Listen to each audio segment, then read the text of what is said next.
Fabric Gems Boutique is a video podcast where we celebrate the art of quilting. Each episode will be packed with inspiring guests from every corner of the quilting world, sharing their best gems of knowledge, creativity, and passion.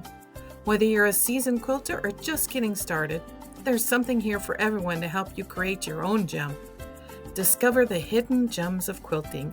And now, get ready for Fabric Gems Boutique with your host, Kris O'Connor.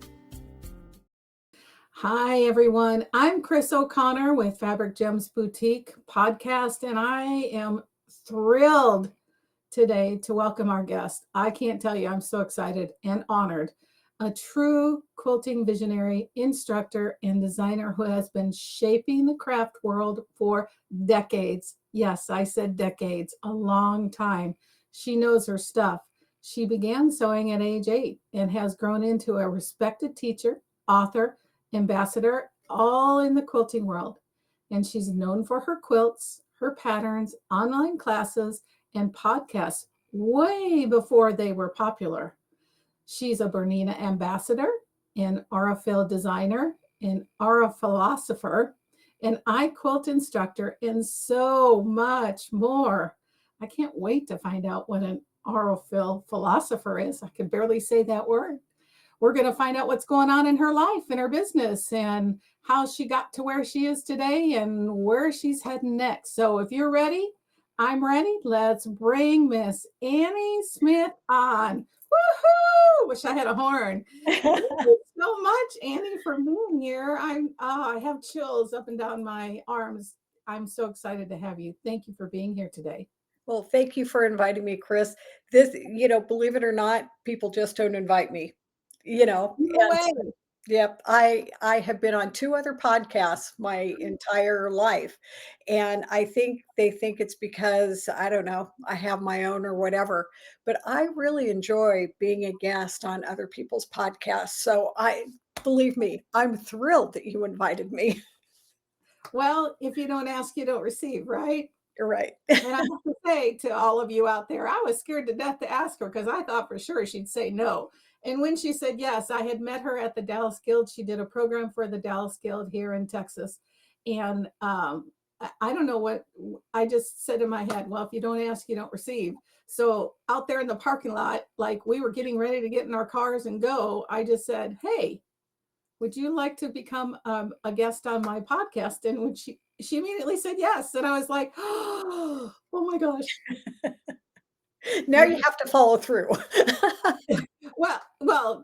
That's the best part of me is I'm a follow through-er. Yeah. And you talked about the things you had going on, and I had a conference going on, and all that stuff was, and as soon as all that was over, I reached out to you, and here we are today. So, Annie, for those of, I can't imagine anybody not knowing who you are, but there may be some younger generation here that are watching. Tell us who you are, what you do, all that kind of good stuff. Give us a great intro. Okay. Well, let's see. I was born in California and I'm a 5th generation San Josean. So my family was there for a very long time. And now I live in Texas, which I absolutely love. 2 of our 3 kids moved here. And so I have 7 grandchildren that live here and then 3 who live in North Carolina. So I divide my time between Texas and North Carolina. So I teach a lot in North Carolina as well as Texas.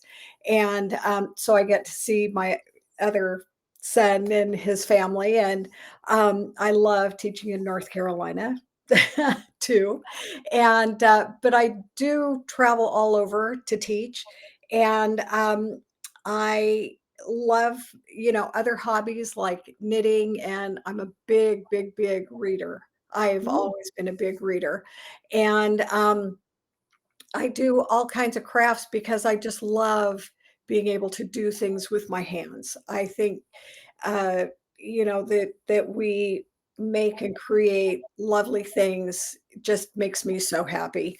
And I'm a golden retriever lover. We are on our 4th golden retriever. Her name is Posey, named after the fantastic San Francisco Giants catcher, Buster Posey. Okay, yes, we named a girl dog a boy name, but It doesn't matter. It doesn't matter. yeah, that's our other love and obsession is baseball, specifically San Francisco Giants baseball. And that's a generational thing for me as well. Mhm. And so I love spending time with my family. I love teaching my grandkids crafts and things like that. And it, I just am loving life, basically. That is so awesome. Well, you could probably give me some advice. I became a first-time grandma, Yay. a week ago, actually. Oh, Uh, congratulations. a little over a week ago, I guess you could say. Yeah. About a week and a half ago. Okay, whatever. But yeah, she luckily they live close. They're about a 45-minute drive, hour drive. So and her mother is here for 2 months. She's from England. And so she like sends me pictures and stuff on Messenger and the back ends. All the things I'm missing, she's including me. It's just really awesome. So Yeah. it's a fun thing. I probably could get some advice, but anyways, that's not what we're here to talk about. But I just have to blab about my grand old sweet little granddaughter Remy. Nice. So tell us about your business. Tell us. I mean, I know you quilt, you make patterns, you do online classes, um, but actually, before you talk about that, what is an aura philosopher? That Okay. intrigued me when I read that word. I was like, "Oh, that's one I've never heard." So Okay. tell us about that. I know what So Aurifil is. It's thread, yeah, right? it Mhm. is thread, and so Aurifil is the brand, which I absolutely love. The first time I ever saw a spool of Aurifil thread was in the late 1990s, so I wanna say 1999 to be specific, and the quilt shop where I taught was owned by a German gal who used to go to the H&H, market in Cologne every year. And so when she would go home and she would go to that market and bring to the United States things that were only available in Europe.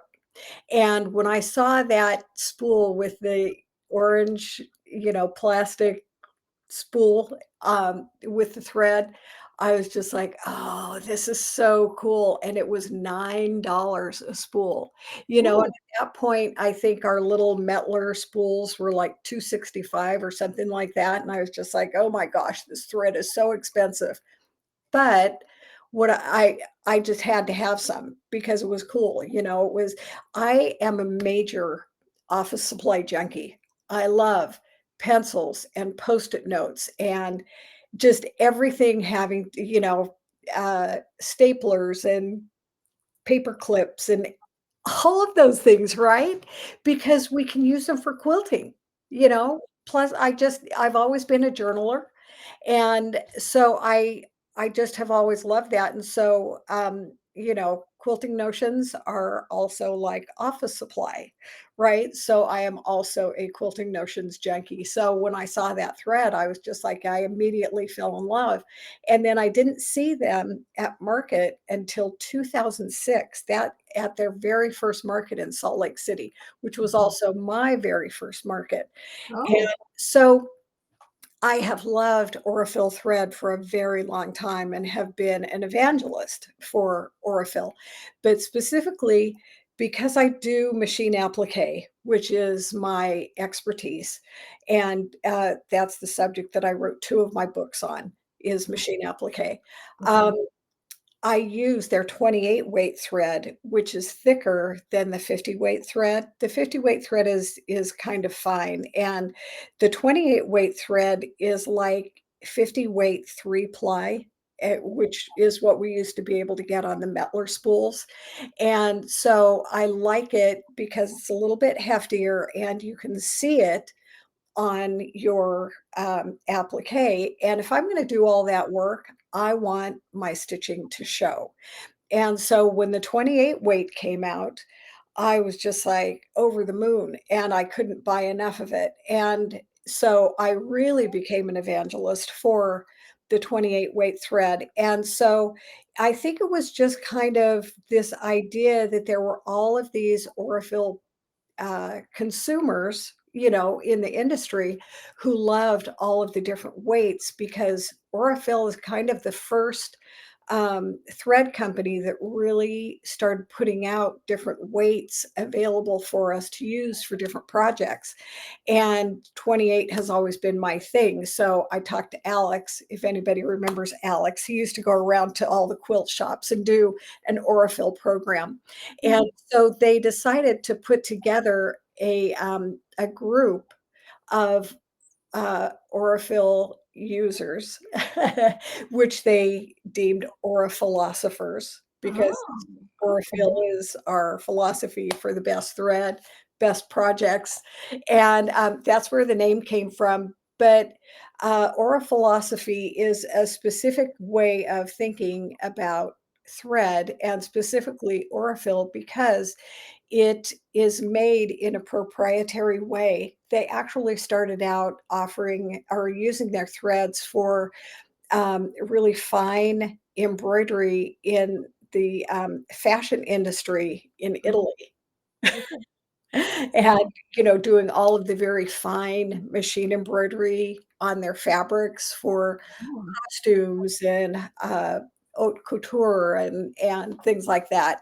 And so that's where the word comes from. So it's a specific group of Aurifilosopers that use Aurifil thread that's and different cool. ways that we use it. So we go around the country and evangelize about Aurifil, and I also teach a specific class called Thread Matters, where students get to stitch on the 7 different weights of Aurifil thread during the class and decide which one works for them for which project that they're going to work on, or how each of the thread weights behave in the different colors. And I am a diehard Aurifil girl. That is awesome. Now, I don't know a lot about Orifil, but I never realized they were from, you said Germany? They're from Italy, Milan. Italy. Okay. I do know that when I go to market and I go to the first day and you get to go into that private, buy thing that if you don't like run to that table, you're done. Like there is no walking in that Oh, yeah. that Houston market. The day before it opens for vendors, for people who store owners and things. And I mean, I feel like it's like crazy Christmas, and people are just like hauling, Oh, hauling elbows, all elbows, and yeah.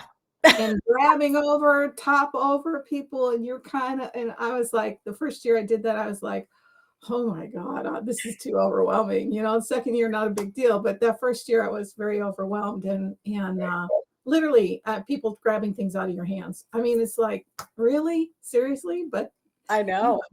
and obviously it's a small supply and I think it's all the colors. Now I never paid attention to weights or anything like that. You probably would know better than that, but I've never tried Aurifil, honestly, and so now you're encouraging me to step out of my comfort zone and try it.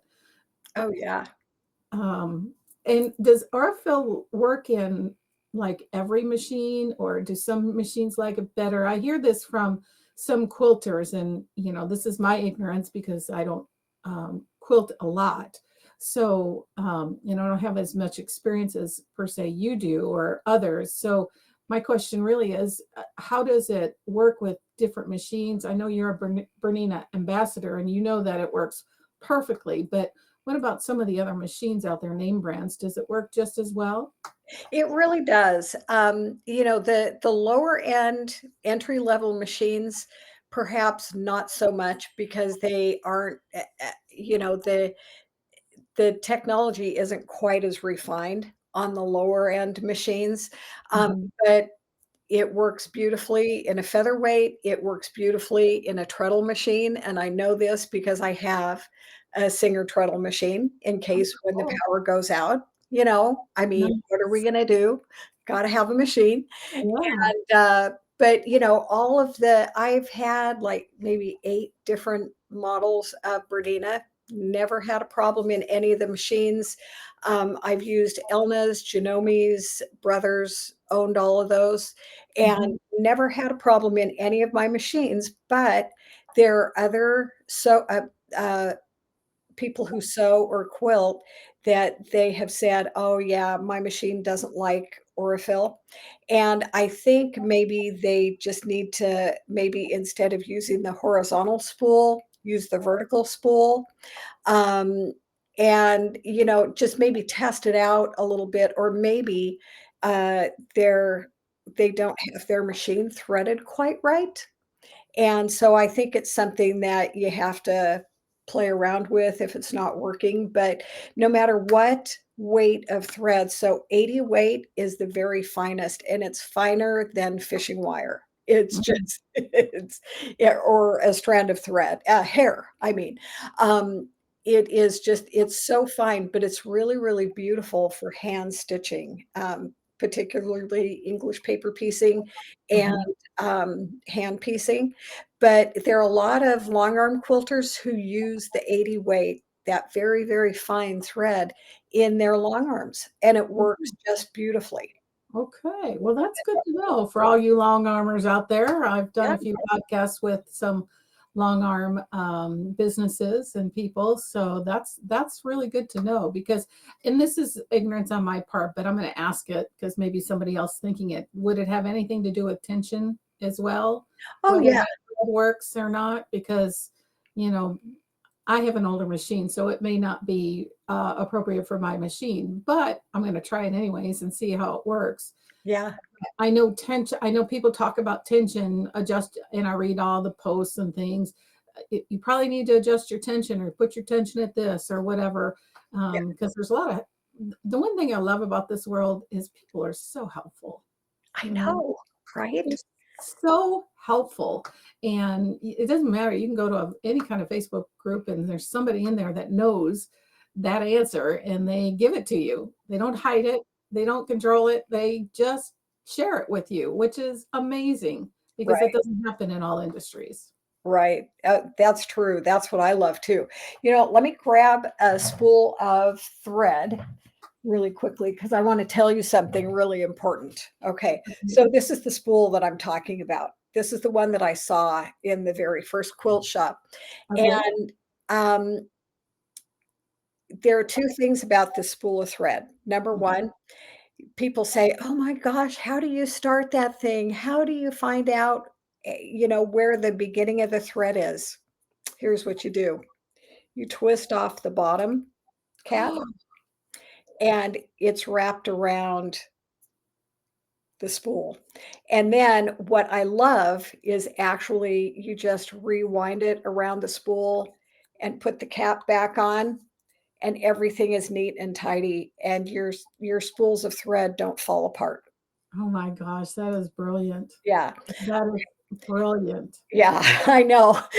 So many people Show don't that, know show about that that. one more time. So she takes the top off, Okay, yeah, actually it's the bottom, the bottom. and Okay, so you twist it, uh-huh. okay, and you'll find the beginning of it right around here.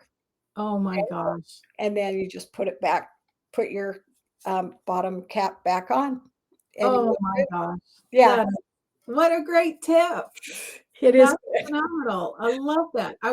I'm curious to who's ever watching. I love for a comment. Did you know that or did you not know that? I would venture to guess probably not. Would that be a good guess? I didn't know about it for a very long time, and then, I think somebody from Aurifil showed it to me. Wow. But, okay, so the other thing, Chris, okay, when I first bought this spool, it was $9. Now, I bought a spool, last weekend in a retail shop because I needed the color, and Mhm. it was 15.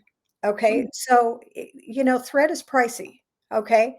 But the deal is this has an amazing amount of yardage on it, and I can stitch or piece 5 very exceptionally piecing-centric quilts plus their backs before this runs out of thread. Wow. So do you think it's a good value for that Yes. amount of money? Yeah. Because if you had to buy the small spools, um, you would end up paying more for the amount of spools to replace this one spool. I And don't so disagree with that. I I think mhm. yeah, I think Aurifil thread is a great value. So Yeah. there you go. Well, the here's the thing is, if you're in the quilting world, you can't look at what the price is because you won't be in this world, That's right. right? I mean, look at fabric, look at batting, look at, everything's increased. But the value that you just spoke about is absolutely amazing because wouldn't you rather last for all your projects instead of one or two? Yeah. Um, Nothing more frustrating than running out of thread in the middle of a project that you wanted to finish that day because how do I know that? Because I've been there, and Oh, I know yeah. we've all been there thinking, "Oh, I have another one," and nope, I don't. Yeah. Not the right color. Now, Yeah. sometimes And I mean, really, across 5 quilts, there's a very small chance that you're gonna run out of thread during that period at all. There's still gonna be a little bit of thread left over, and mhm, I'm talking about blocks that have 32 pieces or more in okay, each block and, 12 blocks or whatever, plus that's the a mat. lot. Yeah, That's a lot of sewing and a lot of piecing. it is. Absolutely is. Um, that's amazing. Yeah, What other great little tips do you have for us today? thanks. Oh my god, that was so awesome. Well, I'm glad. Now see, you know a little bit more about Aurifil thread. I do, and I definitely will go out and try it. I will definitely go, um, I think they sell them in the little containers, right? Or individually. Both. Yeah, Okay. you can find them pretty much everywhere. And 50 weight, the orange spool is the one that you're gonna see the most of. Let me just grab another one so you can see what the difference is. Okay, so this has a gray spool, Mhm. and this is the 28 weight thread. So this is the one that I use for machine applique. Okay. And so it's very rare to be able to find this in a quilt shop, but Mhm. there are several places online where you can do a search on Aurifil thread and buy it from them. For instance, Fat Quarter Shop and Hawthorne, is it called Hawthorne Threads or I can't remember just exactly what the name of the company is, and I bought from them. Shame That's on me. okay. That's okay. I mean, we know Fat Quarter Shop. Yeah. Most everybody knows Fat Quarter Shops. I Yeah, mean, and they carry all of the weights, all of the spool sizes, and all of the colors. So, now do you do well, you said you in a class, people get to test and try. Now do you ever, like, go to a guild and speak about thread and the RFL and the, you I know, do. and things like that. So anybody out there in the quilting world that has a guild that you want a speaker, here you go. And they're going to give you she's going to give you fabulous tips.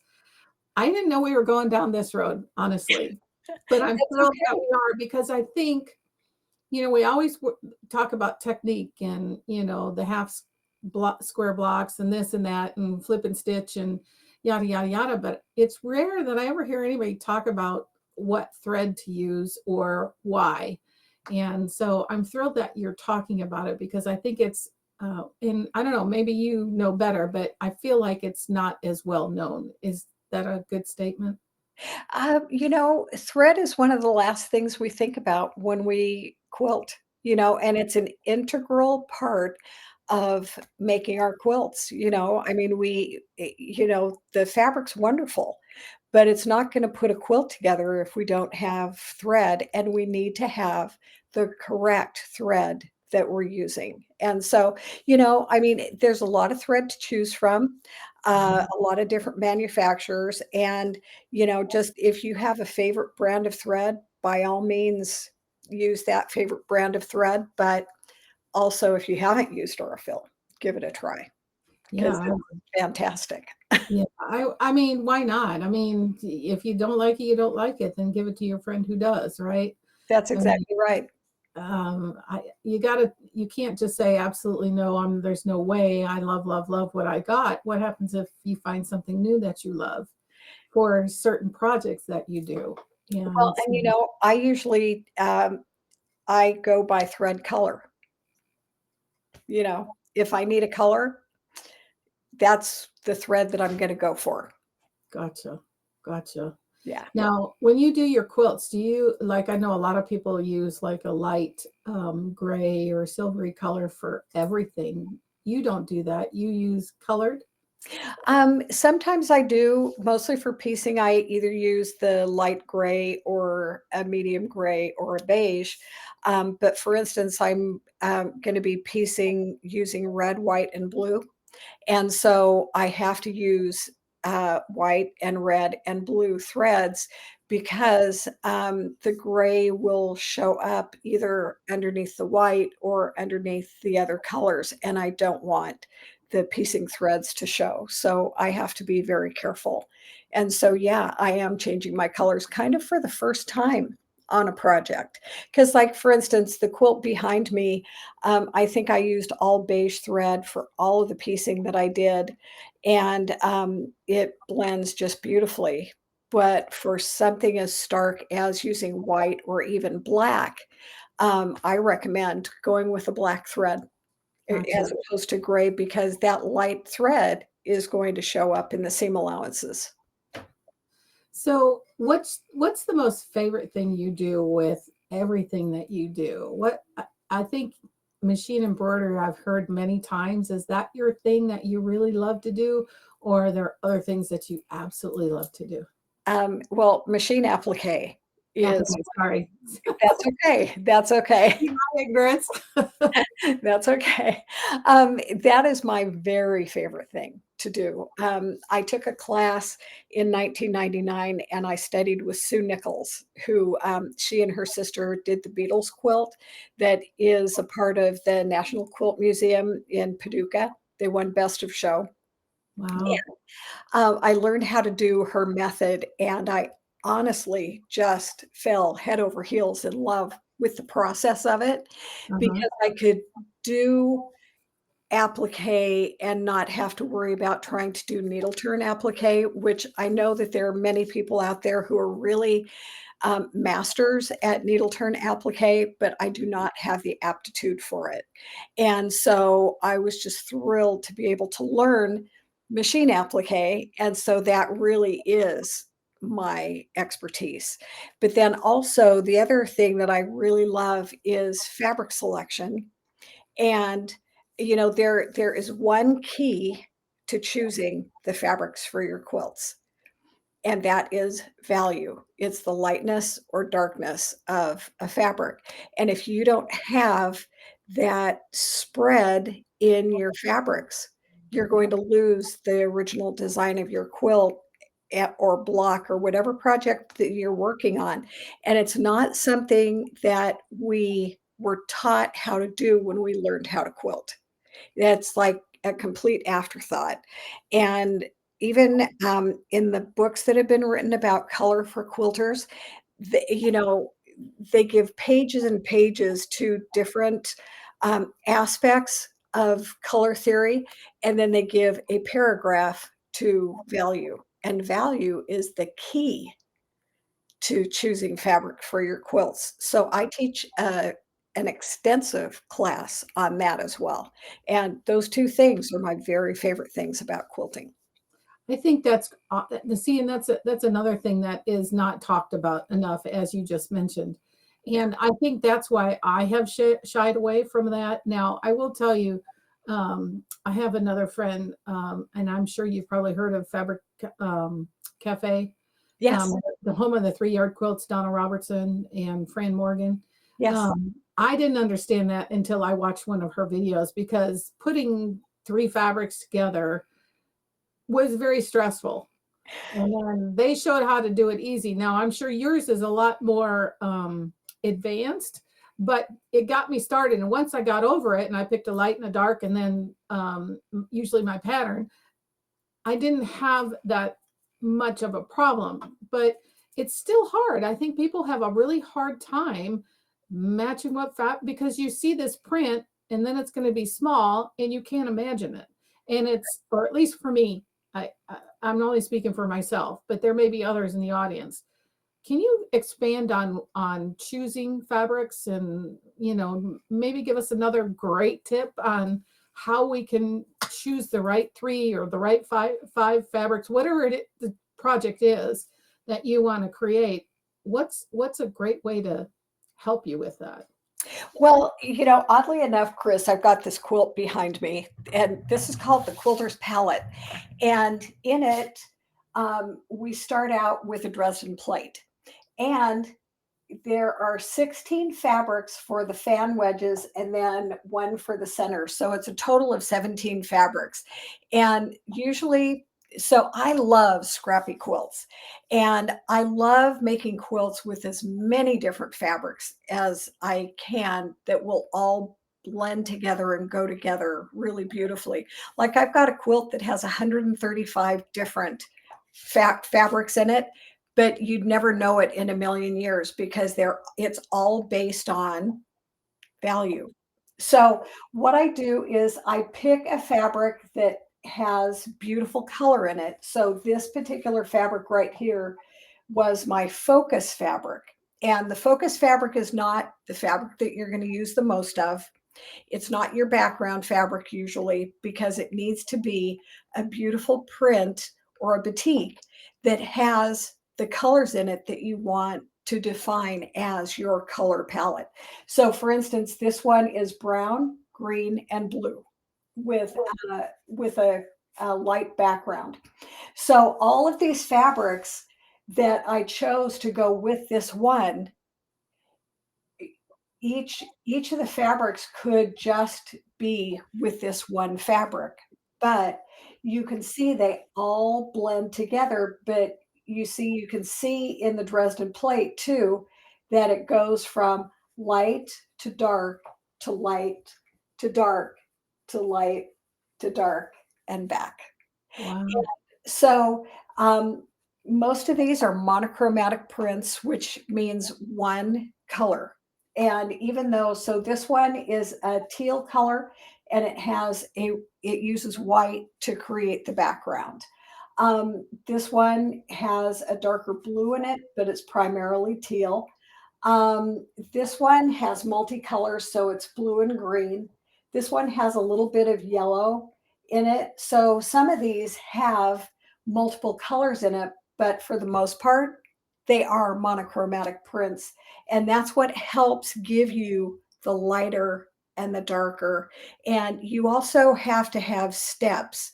So as quilters, we use 5 different values when we choose fabrics. So light, medium, medium dark, and dark.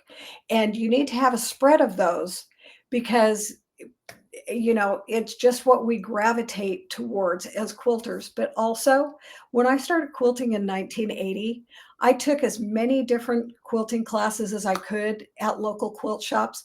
Nobody ever taught a class on how to choose fabric for your quilts. They still don't. They still Really? and I started out teaching a class called Exploring Fabric Choices, and nobody knew what it was. So I changed it to Color Sense, and that's the one that I teach now. That it's either a 1-day class or a 5-day class, depending, on what the desire is for it. But it's all about that. It's Wow. all about choosing fabrics, choosing one focus fabric that is a beautiful print that defines your color palette, and then how to put the additional fabrics together with it to make a sensational quilt. And that's my theory, and that is the routine that I always do whenever I make a quilt. Gorgeous. Brilliant. I knew 2, but not the 5. I mean, I knew 3, but not the 5, right? Yeah. So, I knew your light, your dark, and your focus, but you're adding 2 more in there, which absolutely makes sense because I think that's where I struggle. Oh, yeah. Um, is making it all, um, there's so many patterns to follow and this and that. And by you showing that on that one area, that it light bulb moment for me. And I Right. hope it's a light bulb moment for others. God, I'd love to have you come teach that class over in this side of the world. Well, Um, I I, do. I think we might have to talk about that and get something going, because I know I'm not the only one that struggles with that. And I can assume, which always gets me in trouble, but a lot of quilters probably struggle with that, trying to figure. I hear that a lot. What goes together. Some people are naturals, and other people like me are not. But I think once you get your system right, which Yeah, is what you just explained to everybody, your light, your medium light, your medium medium dark, and your focus, right? and dark. And oh yeah, okay. Say it again. Okay. So your focus is a part of these 5. Yes. Okay, it's wherever it lays in here as far as the value is concerned, but it's light, medium dark, and dark. And There we go. so out of those 5, how many of those are medium values? Yeah. This is why we have a problem, because 75% of the fabrics in any quilt shop is this. 75%. If they have 5,000 bolts of fabric in their store, 75% of those 500 are going to fall in this category right here. And they all blend together too much. But 10% is light and 15% is dark. And if those of you who are listening, if you go and look at your quilting stash, just stand in front of it. You'll see exactly what I'm talking about, because the majority of the fabric that you have falls in this category right here. And you Yeah. have very little lights and very little darks.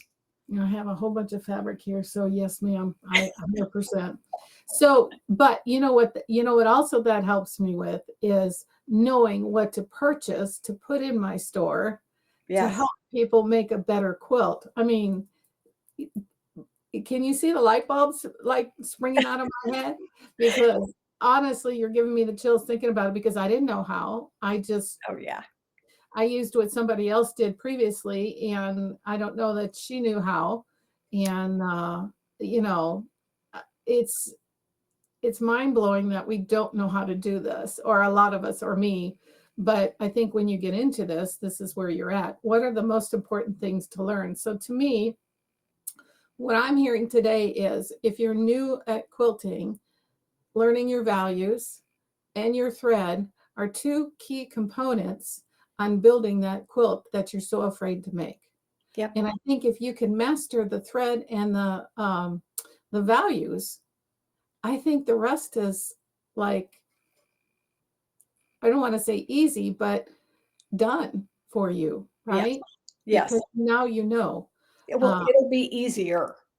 But right. you know what, Chris? There are longtime quilters who know nothing about choosing fabric for their quilts, and they keep making quilts that they're disappointed with, and they Mhm. don't understand why they're disappointed, because they think it's their workmanship, but it's not that at all, because their workmanship is beautiful.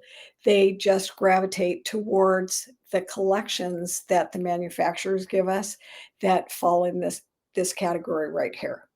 Well, sure. I mean, when you go to buy things, I mean, like as me, myself, they have 5 different colors, but there's not a variety per se.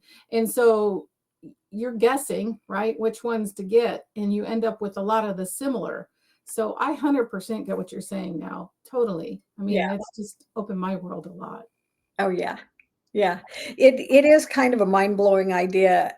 It's the most popular workshop that I teach, and it's never not full with a waiting list, because people realize that it's something that they've never learned, that they need to learn. And, like I said, when I first started quilting, nobody ever taught me how to choose fabric for my quilts, and it's been that way for a very long time. But I learned from my students, helping them choose the fabric for their quilts and realizing what they didn't know and what they needed to know. So, And I imagine you opened so many eyes and so many doors for people realizing, wow, now I know how to make it all come together and make those award worthy quilts, right? Isn't that why a lot of people make quilts is because they like to put them in, Yes. you know, on display and win awards. And, you know, I know people win money. I'm sure you've won a lot of awards. Um, Actually, I've won 1, well, 2. really? Because Really? I'm a quilt judge, and I know what the Oh, judges are hang looking on a for. minute. Hang on a minute. On her website, she said, "I am the quilt police," and I laughed so hard when I read that, AKA a judge. So you want to listen up to Miss Annie here. But, so I know what the judges are looking for, and so I was just recently, challenged by a guild that said, "Look, you need to start putting your quilts in because you never know." Because I tell people that all the time. You never ever know what's gonna happen when you put your quilt in, and don't think that it's going to be rejected or that you're gonna get terrible, scathing remarks from a judge, because judges really who know what they're doing do not ever say anything that would dissuade people from ever quilting again. I think that would be a terrible tragedy, and I would never want to be responsible for that myself. And but yeah, you never know what's going to happen. And so I was very, very surprised in the, in the last show that I put a quilt in because it won an award. You So- should be. Look what you have behind you. It's absolutely gorgeous. oh, thanks. And This one's kind of special. well, it's gorgeous. And what you showed at, you know, some of your images and things, I mean, you have a talent that absolutely should be shared. It doesn't matter that you're a judge. Of That's course, you true. know, we always like are afraid to show our own work, right? Yes. Yes. Um, because it's hard to be judged, and Yes. even if you are a judge, right? Yes. And so I'm glad that I want to encourage you to enter more. You never know. I mean, Yes. you, Plus, the judges give you honest feedback for things that you should be paying attention to. And so that's what I appreciate about getting my feedback is that, oh, that's something I thought that they were going to say. That's yeah, what I would have said. yeah, Um, but yeah, we always try to give, um, I don't want to say critique because it's it constructive. yeah, It's it constructive. and it's not meant to be critical. It's meant to be honest feedback that will be helpful to your techniques in the future that will help you make better quilts. Mhm. Plain and simple. I had a friend and she was working on this quilt and she kept showing it to me and she put it in the Plano quilt show and she didn't expect anything from it. She was so disappointed and she got third and she was like totally caught off guard. And I said, "See, you are your own worst critic. You do a lot better than what you think you do." Yeah, And I mean, in the couple areas, I think the constructive recommendations were she just like you. Yep, I knew they were going to say that, but I still can't believe I got a third. I know. And you know, there's 300 plus quilts at this show, so it's not like, you know, 20 quilts and getting a third. But she was thrilled with that. I don't know that I'll ever have guts to put one in because I don't know if I have patience to do what you do, but I sure love fabric and I love sewing and, you know, rag quilts. And, you know, I've done a couple um, quilts myself. One last year I had ran this conference and for, I don't know why I decided to do this crazy idea, but for all my keynote speakers, I made them a quilt with the logos on some of the squares. So yeah, it's kind Fun. of crazy, but it was memorable for them. And I had one of them tell me this year at a different conference. He says, "I lay that proudly over my couch, and my daughter uses it all the time. It is the best thing I've ever gotten." I I was like, love it. "Oh, Yeah. it was the best, but okay, you know." So I was practicing my skill really more than anything. And but so tell us more about so where are you going from here, or what's happening in your business, your life that keeps you moving forward? What's like getting you up every morning and being excited about what you're doing?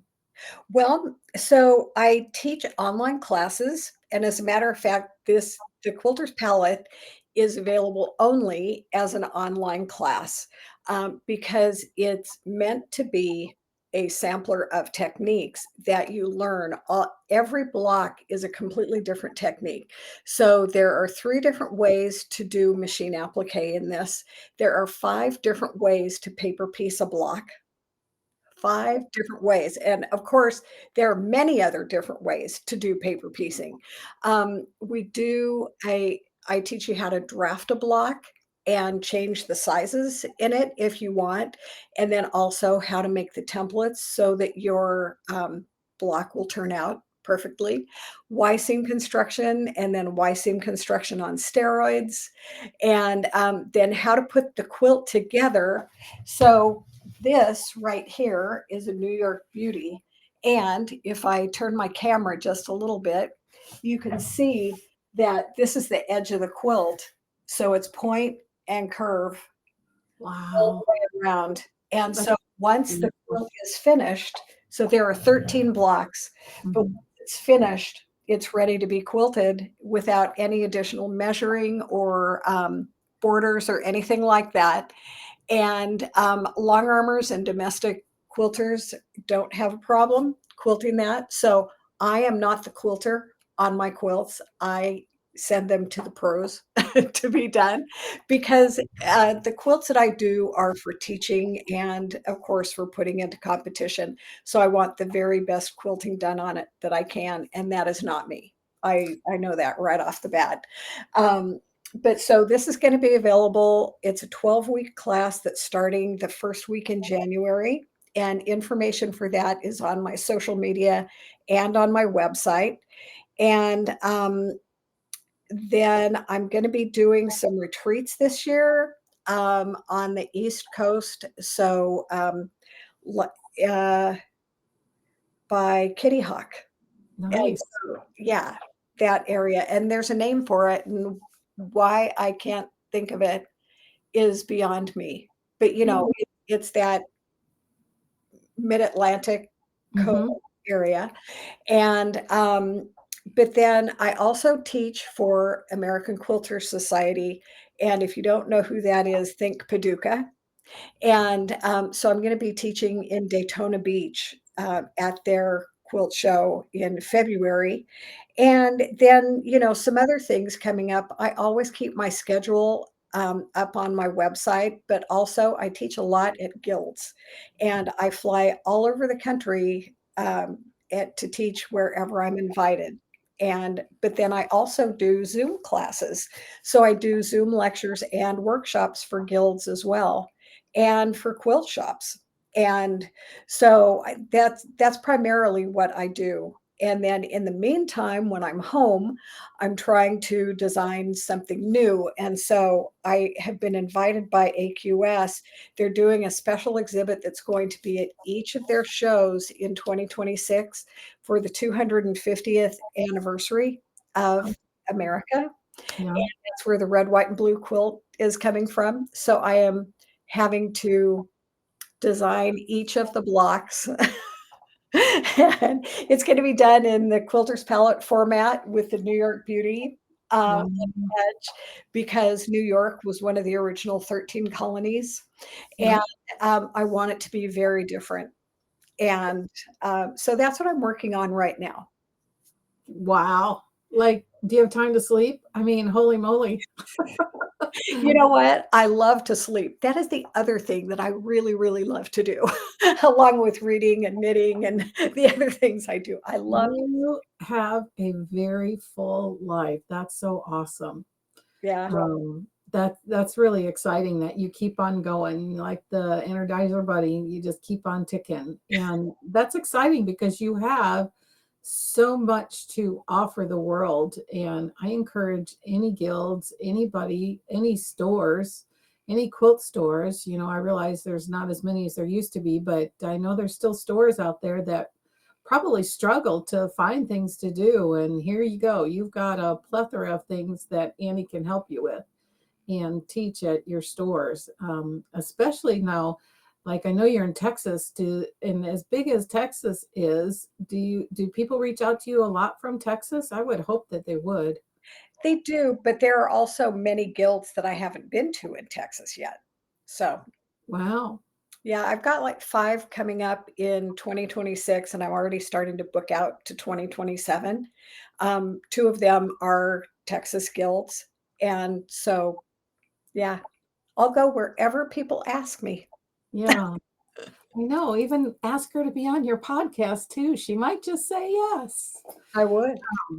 Oh my gosh. Well, we could sit here and talk forever. I am thrilled of what you talked about today because I think these are topics and that are so misunderstood and understood, not under people don't understand them, right?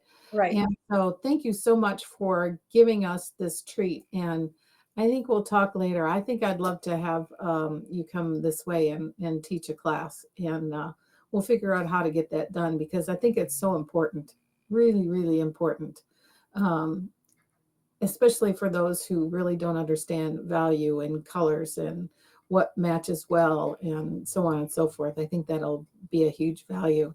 So before we go, a lot of times, when we're talking on podcasts, a lot of things cross our mind, and you really gave us some great things and tips and values and things like that. Is there something else that popped in your head and you want to make sure that everybody knows? Hmm. Well, one thing, I don't know why, but it's like, you know, it popped into my head. One thing is when I first started quilting, it was long before the fantastic rotary cutters became available. And I taught myself how to quilt by hand. Okay. And so using a needle and thread, templates that you made out of cottage cheese lids or Yeah. recycling cereal boxes with a Yep. pencil and cutting out your Hmm. quarter-inch seam allowances with a pair of shears. And so my very first quilt was done that way. But because of slow stitching and, having this be my work, okay, I cannot sit in my sewing room 24/7 and work in front of a sewing machine and ruler rotary cutter cutting everything out at all day long. So when I sit down to watch TV with my husband in the evening, which I enjoy doing because that's what he likes to do and he's a good guy. I like to spend time with him. I want to have a hand project. And so if I'm between a knitting project, I like to stitch by hand because Oh. it's portable. Number one, everything Mhm. you need fits in a Ziploc bag or some other little project bag that you can make or buy or whatever.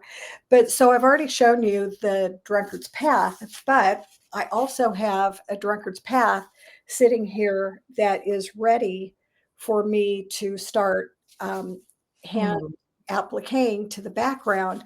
But I also, rather than stitch this on the sewing machine, I stitched it all by hand. And so wow. I'm going to turn it over so that you can see what it looks like on the back. Oh my gosh. So Yes. all of my seam allowances are stitched with a needle and thread that is actually tucked into my piece right here. Wow. And That so is I'm cool. making an entire quilt completely by hand, and I really love doing that. And so a lot of people are afraid of that because it's just like, oh my gosh, it would take forever. Well, not any longer than English paper piecing would take you to make or hand applique. And so if you love working by hand, even with hand embroidery, why not hand piece blocks? Because it is super duper easy. And any of the blocks that you could find in any book that's available will Mhm. teach you how to put those together and allow you to stitch by hand. So actually, I'm teaching hand piecing classes as well. Wow, that's awesome. I Yeah. mean, honestly, it makes sense. If you're just sitting there watching TV, which there's nothing wrong with that. I mean, I do it, right? And I always have to have my hands busy, except unfortunately they're probably scrolling more than they're sewing. But Yeah. you just gave me a great idea, right? I mean, why not? Yes. Absolutely. It keep my hands busy instead of scrolling. I could do something productive. So, if you're watching a movie or whatever, or sitting there watching a game, baseball, whatever, you can hear it and you can still look at it, but you're using your hands. And I would imagine that you probably produce more than what you think you do, Oh, yeah. a Yes. lot more than you think you do. So, okay, there's another great tip. Well, Oh my, and see, the nice thing about hand piecing is that, if I've got this Dresden plate and I only have time to do 3 of the fan wedges during a TV show, I can just set it down and pick it up the next night, yeah, and, you know, nobody's gonna touch it. exactly. Here's the thing is you might like to do that, but you dread doing it because you think, oh, I just don't have time to do it. Well, you just created the time. Right, and it's much better than scrolling. Absolutely. It really is. It's productive. Absolutely.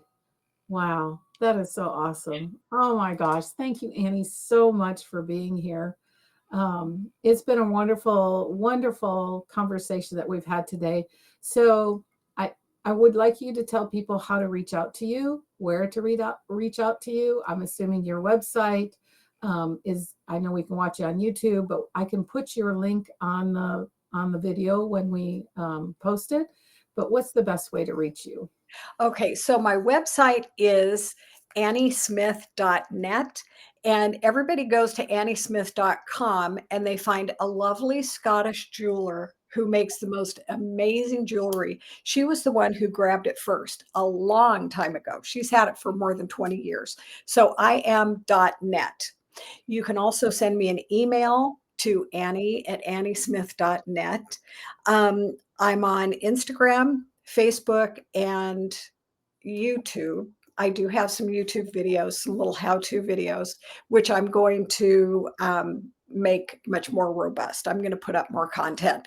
And I can be found at Annie Smith QS, which is my name for all 3 of those, because the QS stands for Quilting Stash, which is what the name of my podcast was and still is.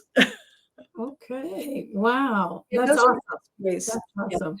So again, I hope you who are watching and listening to this podcast have picked something up from what Annie has shared with us today. It has been a pleasure, a joy, happiness, light bulb moments, everything for me. And I hope that it has done for you too. I'd love to hear your comments, and let us know what you thought about having Annie. And honestly, truly reach out to her because I listened to her at the Guild. She gives a fantastic presentation. And hers was all about tools. I think it was about tools that night. And it was very, very interesting to me. And I know it would be to a lot of the other people. Obviously, the whole group loved what you gave that night. So, anyways, I would love to sit and talk, but thank you so much, Annie. And we will see you next time. You guys keep sewing, keep rocking it, and enjoy your day. Thanks for being here. Thanks for watching. If you enjoyed this episode, don't forget to like, share, and subscribe so you never miss a new podcast. There's always something new to learn. See you next time.